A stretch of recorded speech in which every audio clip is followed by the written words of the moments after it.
Welcome back to part 3. We are going to be adding the cocoa fiber and moss to the background. We will be also adding the door and the window to our background and installing it into our tank. So first off, I suggest you to go ahead and put gloves on. Use one hand for moving the silicone into the cracks and crevices on this background, and then use one hand for the mixture, or you will end up having two hands that are completely gross. So first off, my mixture that I'm going to be using is cocoa fiber, cocoa bark, and sphagnum moss. And this particular coffee can is one that I will use over and over for all of my backgrounds in case there is little bits of insulation or silicone. This is only for the backgrounds, and this doesn't get mixed with my soil that I use for my plants. Also, I suggest working in small sections at a time. You'll see me doing that here with this silicone. It doesn't dry super fast, but it is a whole lot easier for you to work with it in small sections. And then also whenever you dip it to get all the extras off, you can use that for the rest of the background. Make sure you press it in really good. Because of course, whenever you have carved it, there's all these little cracks, and you want to make sure you get it all in every spot. Whenever you have covered the whole thing, let it sit for a few hours, and then at that time you can come back and add some extra moss where you can see any of the insulation foam. And then let it sit for 6 hours to dry, and then at that point you can install it into your tank.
All right, so what we have here is our final project, and here is the backing. It has all of our cocoa fiber and bark that has been glued on with our clear all-purpose silicone. And so now I'm going to glue in our fairy door, and then I'm going to go ahead and set in our windows. I've just painted in black, you know, just so it looks like it's dark in there. And I'm just going to set them in.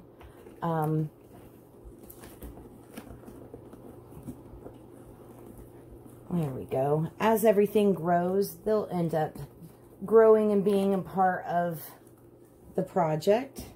And then let me go ahead and put in our door.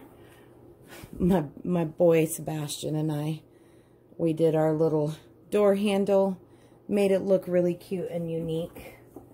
And so I am just going to place this bad boy in.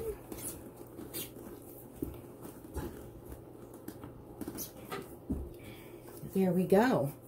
And then now what I'm going to do is I am just going to set some of this sphagnum moss around the edges of my pots.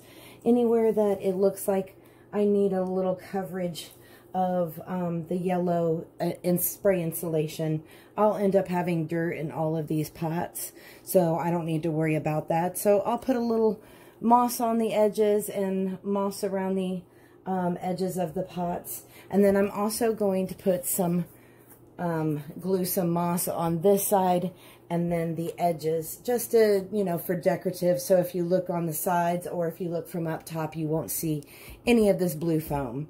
So that is what I'm going to do now.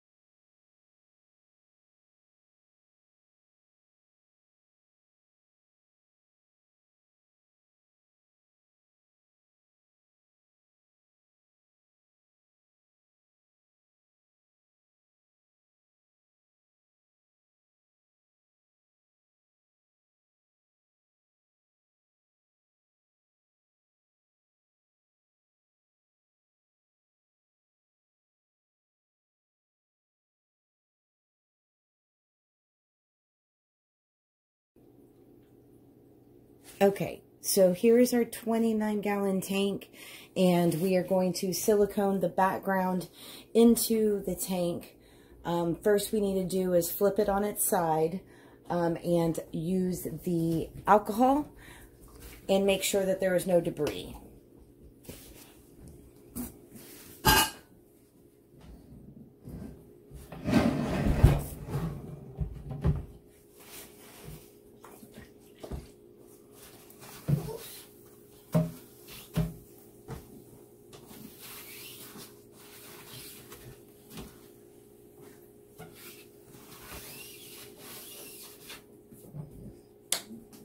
And I'm going to let that dry, and then we will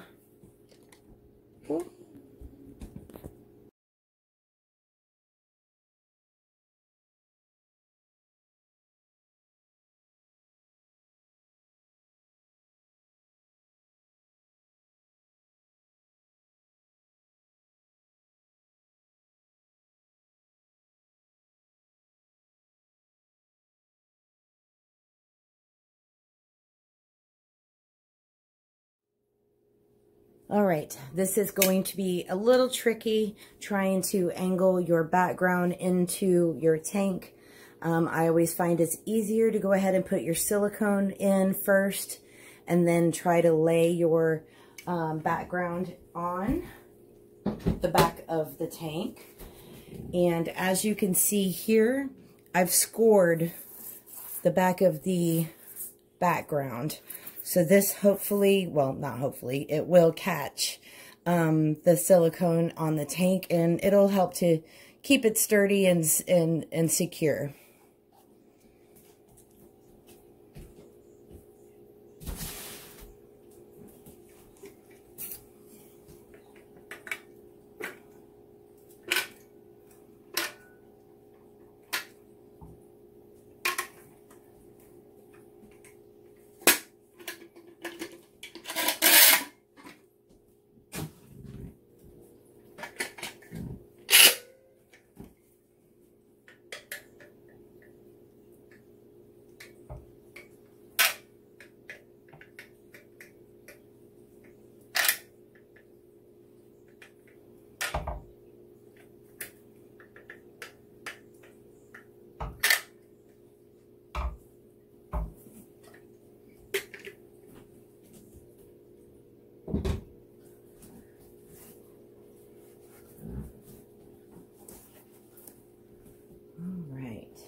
And I like to set my tank or my background with just a little bit of a lip.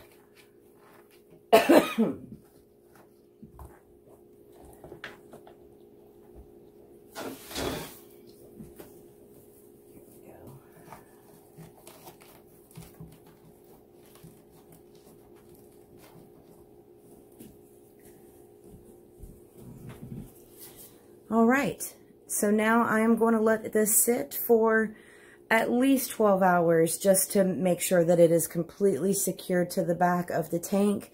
And then tomorrow I will flip it up and we'll go ahead and put the false bottom in and put some dirt in, and we'll go ahead and get this baby going. So thanks.